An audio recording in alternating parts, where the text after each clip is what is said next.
So now let us see Gabriel Blanco, who comes from Quebec. And I don't know if you remember that Professor Bag spoke, and she sent us a student, Gabriel Blanco.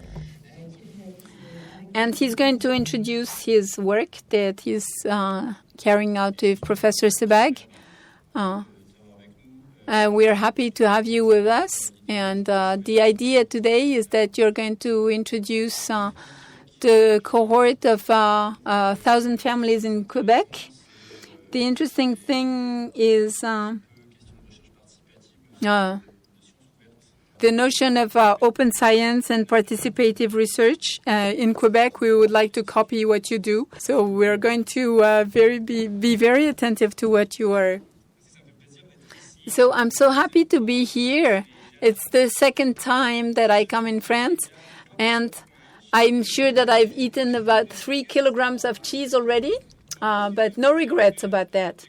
And so how to address heterogeneity using EEG systems and eye tracking systems. As you know, autism is characterized by social, behavioral, and restrictive behaviors or repetitive.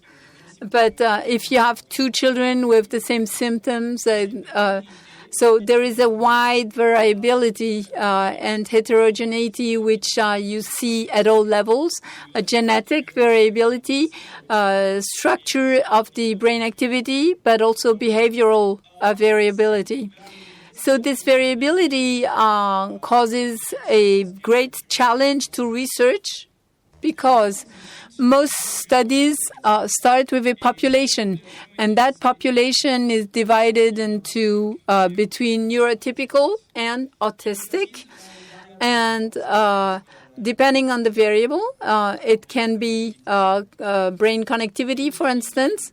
But generally, we see that there is no significant difference if you compare the median. But look at the graph here.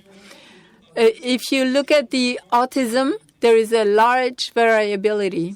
This bar here says that there are several subgroups, and if we compare the averages, we don't find a significant difference. But we see that there are different subgroups. And this what it tells us is that if we want to really have an understanding of autism, we need to do in-depth phenotyping and find what makes each subgroup a different group so that we can really compare and understand the behaviors. And for my PhD and my dissertation, I'm going to do the phenotyping, in-depth phenotyping. And when I started, my question was, in terms of in-depth phenotyping, where do you start? I started with genetics, genetic phenotyping, and then I realized that genetics is a complicated thing. It's very, very complex, as we saw this morning with Boris. Well, we have several genes, and mutations represent about 9% of cases. So if we do a genetic phenotyping, yeah, it's incredible, but it's not enough. And even if we ignore all mutations of rare cases of ASD, and we concentrate on the common variants, the genes that are present in the more general population, that represents 20% of cases. So if you do a subgroup phenotyping, that will not be enough. That will not be relevant. We can also do phenotyping based on behavior, and several studies tried to do just that. And most studies who did this phenotyping based on behavior were not very conclusive because one behavior may have several causes. Let's take a child who has a language disability, who cannot speak. this can be because of phonological issue in the processing of vowels, of words or sounds. It can be due to apraxia, how the motor neurons really communicate with the vocal cords. So you may have the child with the same symptoms in the sense that he or she does not speak or is very, very unverbal. There is a heterogeneity of causes. So behavior is not enough. So can we do phenotyping using the brain structure? Several studies demonstrated that, yes, we can do that. The brain imaging, we had a study conducted 3 years ago in Toronto. If we get rid of all diagnostic labeling, we take a cohort with ASD, hyperactivity, OCD, and we can find an MRI of subgroups. We will have a very specific structure of the brain, but the problem with MRI is that they're expensive. It's difficult to access. I don't know if you've tried doing MRI study with children. It is quite frightening, so it's difficult to put in place. But we can use the EEG and eye tracking because these are more accessible. And also, this gives us an idea of how the brain functions. And for my PhD project, I did phenotyping using EEG and eye tracking. In an ideal world, I would go for genetics and behavior, but I just thought, can we just use the eye tracking and use EEG and drive from that data that will enable us to predict. So my project for my dissertation is on how to use phenotyping by EEG with newborn. And the second part is talking about a cohort that uses genetics and eye tracking and phenotyping. So that's a nice child, very cute, with an EEG session. If you don't know, it's just a cap. It's not painful. And enables us to measure brain activity.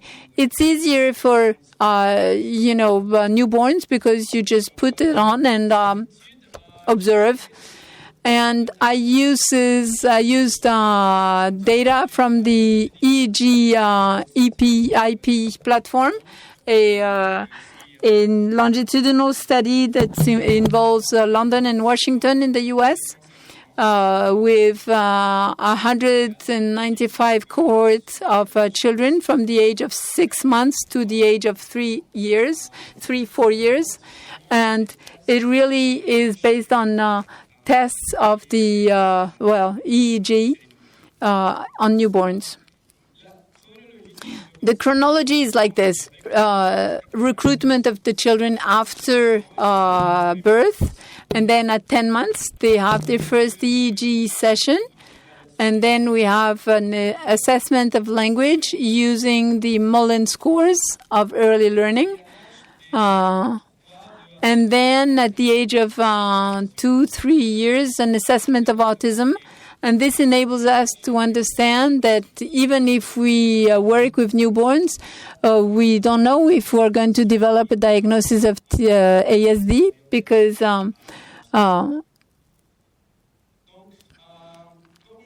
for my research, I used two measurements of EEG, lateralization. I don't know if you've ever seen a human brain. You will notice that there are two hemispheres that sort of look the same, but science tells us that they have such different functions. So lateralization means that left hemisphere, the left side,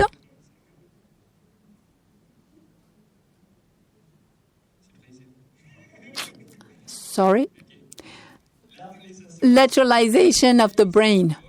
though the side part is associated with language in 98% of the population, and the right hemisphere is associated with control of emotions and attentions.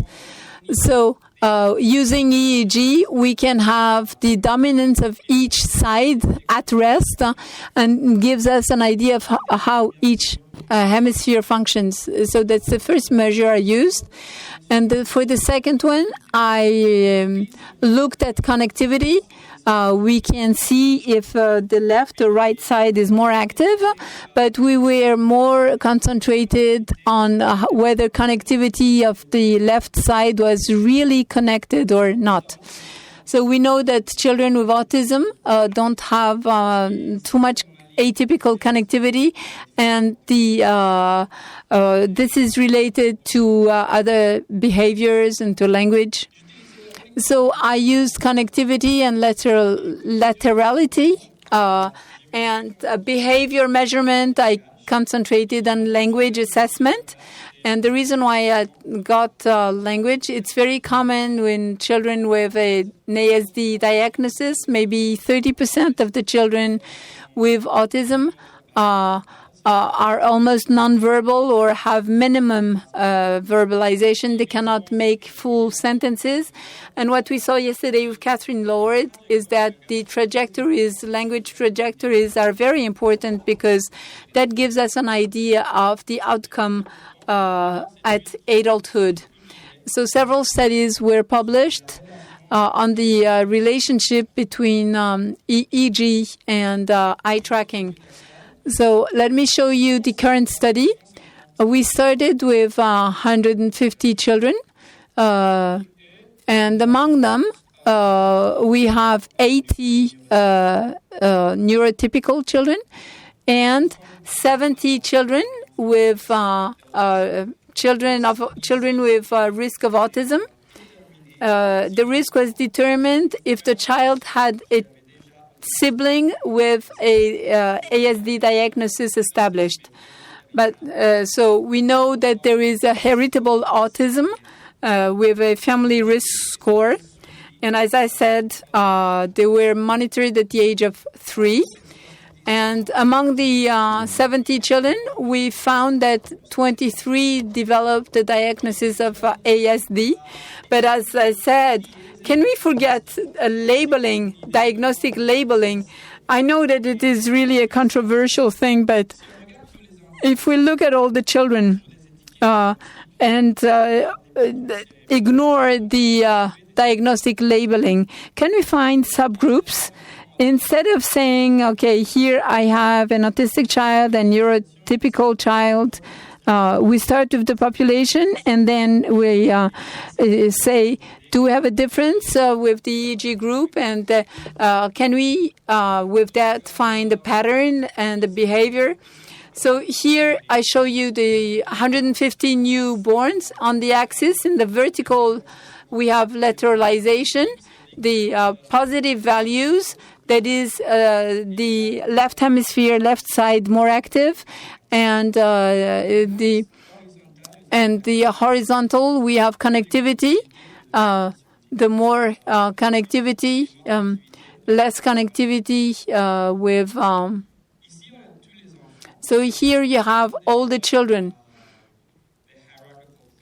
which using machine learning hierarchical clustering, we found two subgroups that were very strong. In the first subgroup, A, which contains 95 children, which is characterized by a very high lateralization and low or reduced connectivity.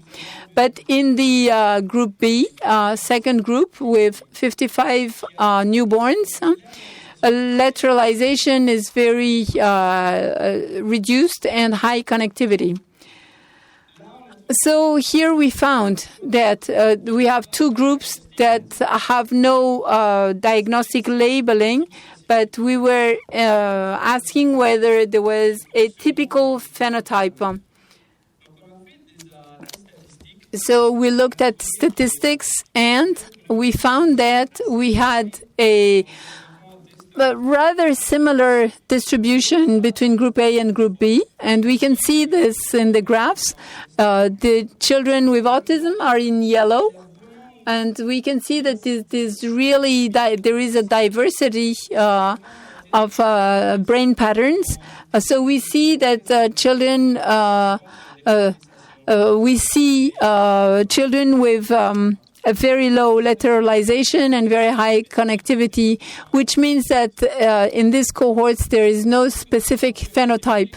Second question is there a phenotype of risk when the siblings present? And we found that no. And it's almost, it's close. And we found the same thing looking at sex or gender, boys and girls. It's a bit surprising in view of literature, actually, this last data. And we found that in these subgroups using EEG, you could not find a specific phenotype to autism, but could these two subgroups help predict linguistic capacity? And we used the tests of we have three measurements of language: expressive language, receptive language, and verbal IQ, which is the last one being the sum of 1 and 2. And we found that newborns in Group B with less lateralization, more connectivity, on the average, have a higher linguistic competence or skills in verbal IQ and receptive language. So this study, we have several conclusions. And the first one is that there is no specific phenotype to autism in the newborns from 0 to 12. And they're really all over the map. We have a very big diversity of lateralization and connectivity. So there is no neurotypical group because even neurotypical children have different patterns of brain activity. But with these phenotypes and this transdiagnostic method, we've found that the children with the same patterns also have the same linguistic patterns in terms of competence of receptive language, and that's related with connectivity, higher connectivity, and reduced lateralization. So for the next project, I tried to do some phenotyping and involving eye tracking. So here you see a child it's an eye tracking, and this really enables us to assess and see a measure of how the children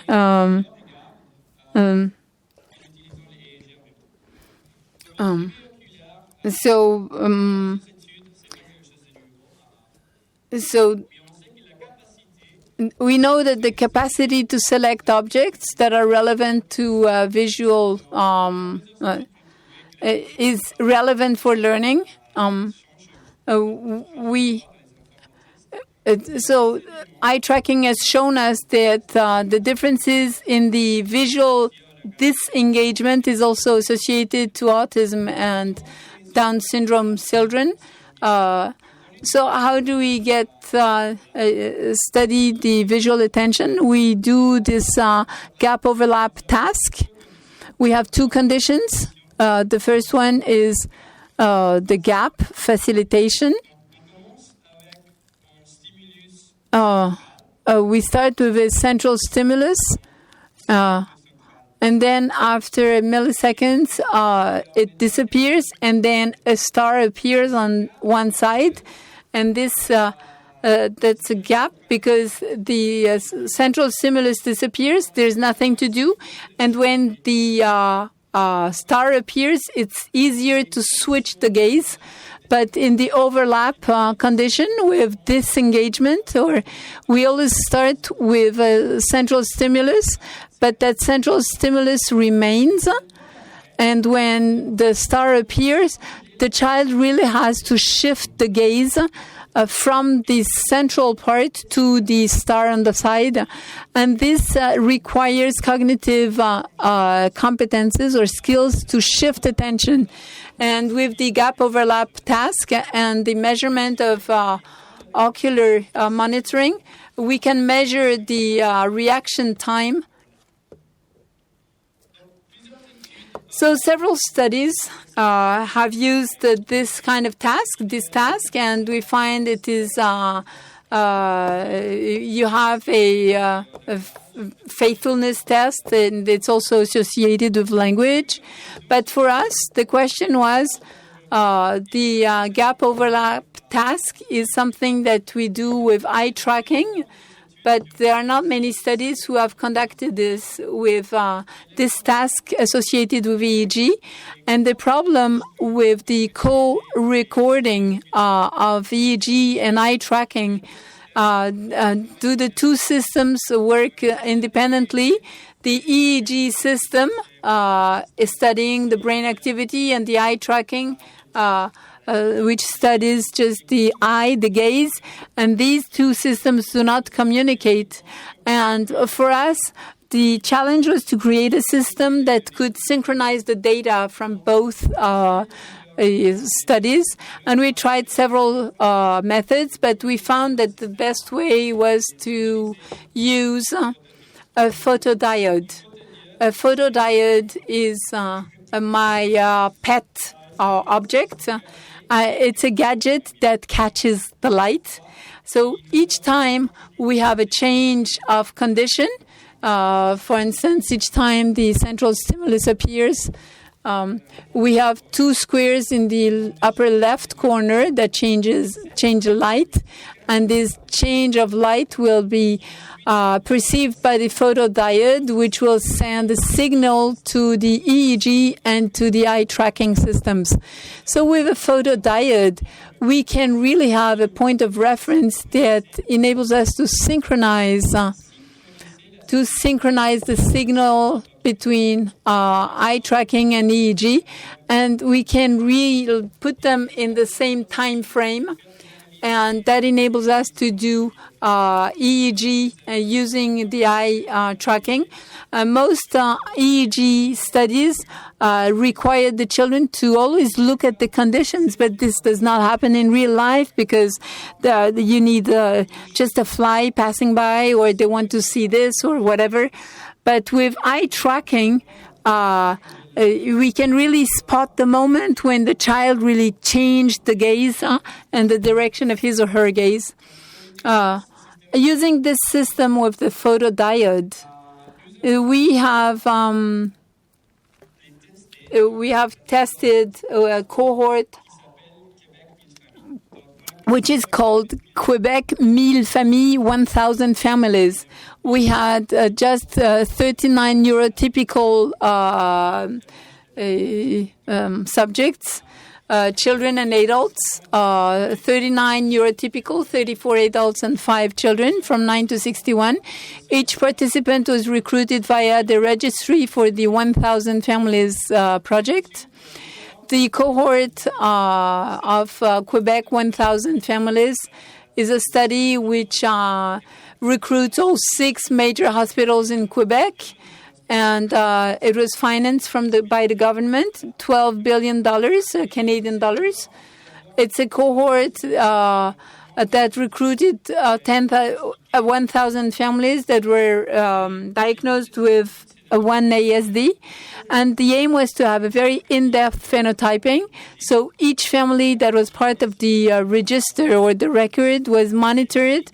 They have genetic testing to get a biobank, and each family has an MRI protocol, an EEG and eye tracking protocol. And with this, we are able to really create a very precise profile.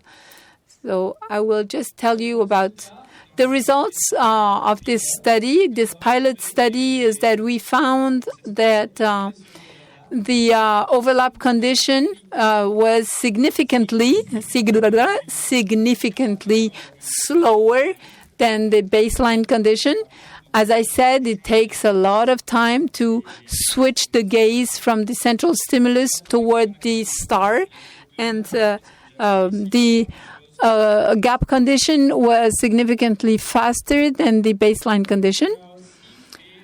And we also had a psychometric validation.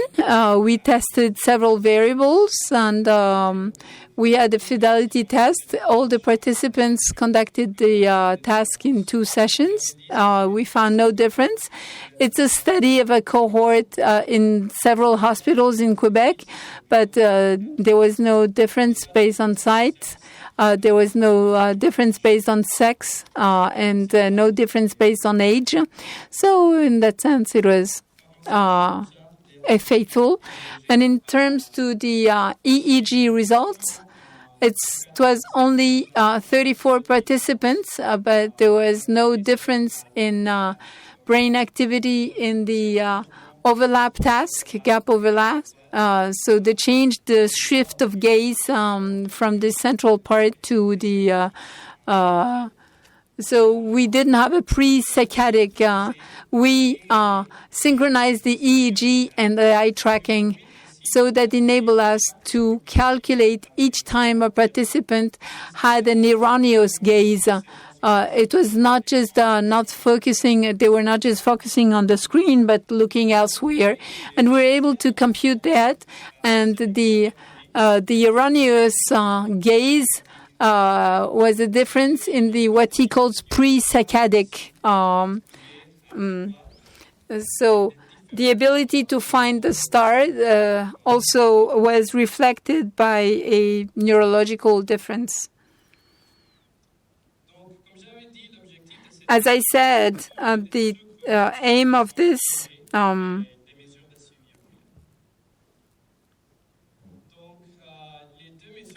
so the 2 measures that I used was the effect of disengagement, the visual disengagement, the shift of gaze.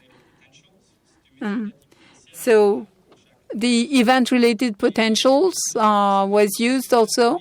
And these are preliminary results. We started with 34 participants, but only 18 of them had data related to eye tracking and EEG. So we can see here all the participants. On the vertical axis, we had the brain activity, and on the horizontal line, we have the disengagement effect. The positive values meant that they had difficulty shifting their gaze, and the negative values means that there was no problem. Their gaze was shifted without any issue.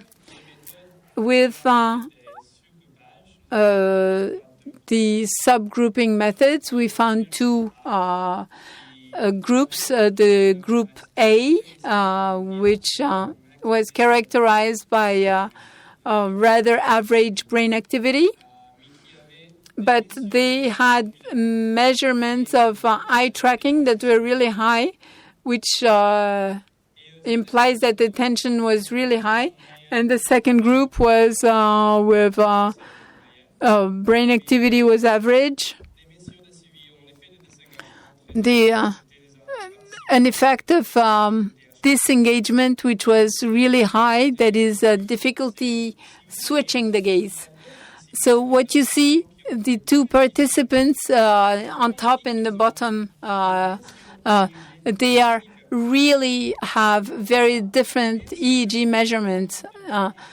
So again, in case there is a deficit of visual attention, but this might be due to differences in the EEG. So behavior can have several causes, and there is a lot of heterogeneity and variability.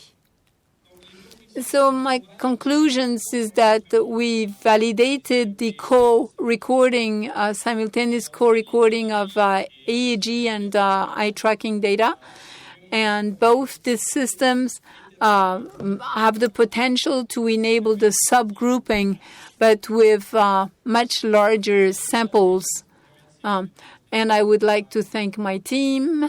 We have such great clinicians and researchers, and we get the financing. So thank you.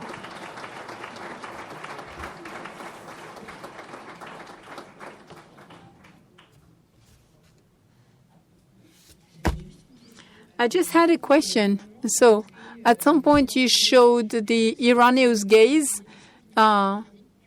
Is it a deficit of sagatic? Does that correspond to?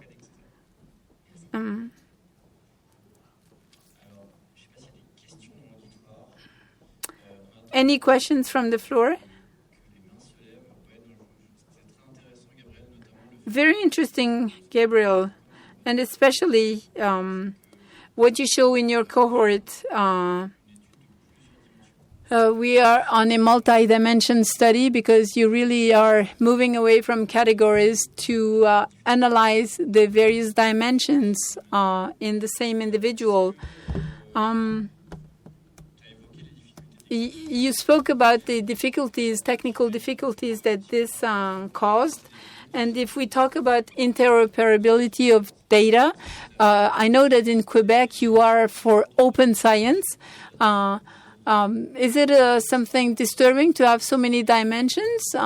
Yeah, it's difficult, especially in view of participants, because the EEG or eye tracking session for a child takes 2 hours. But if we do genetic testing, MRI, or a clinical assessment of behaviors, that can take several hours sessions. In the beginning, the participants want to participate. They're eager. But most of them cannot complete the full protocol.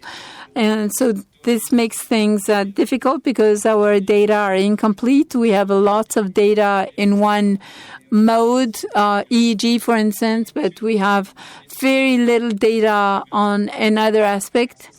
But all the data is open and accessible to everybody around the world.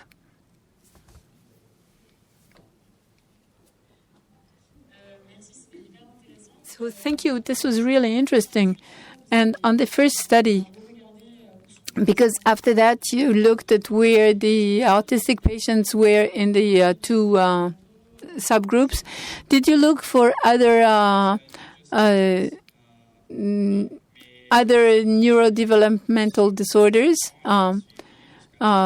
So these children were monitored up to the age of 7. It's a very small cohort, and among them there were some patients who had hyperactivity or impulsivity. This study was for my doctoral research, but the Quebec McGill family, even if it's concentrated on autism, we welcome participants with other neurodevelopmental problems. So, thank you, Gabriel, for the teaching, the didactics of your presentation. So, on your second study, I wanted to ask if you have information on the other neurodevelopmental disorders in the McGill family cohort, because we know that engagement and intentional and non-intentional.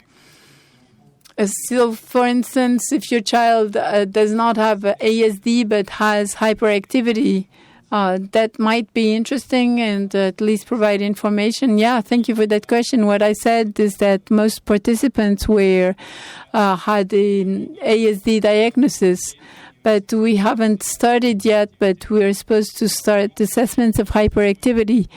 There are other comorbidities.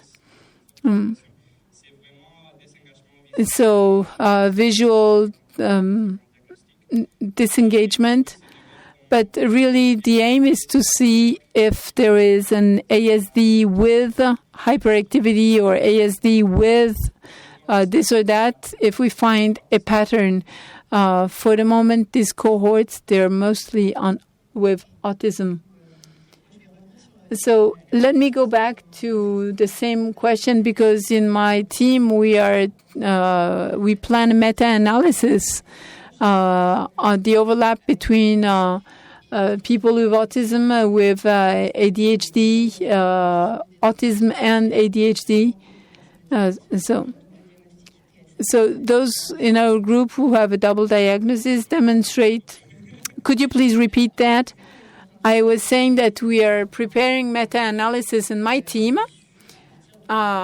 based on the gap overlap task with patients with autism, patients with hyperactivity, and a group with ASD and ADHD, the double or concomitant diagnosis.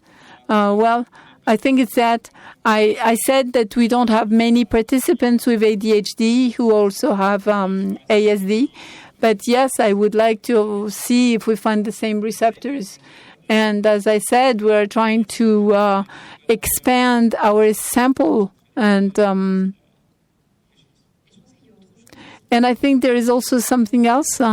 Your task is on eye tracking and with intention. But there are tests that are neuropsychological tests where you have just the visual attention parameter. And it would be interesting to see if there is a difference between a purely visual attention task and eye motricity task.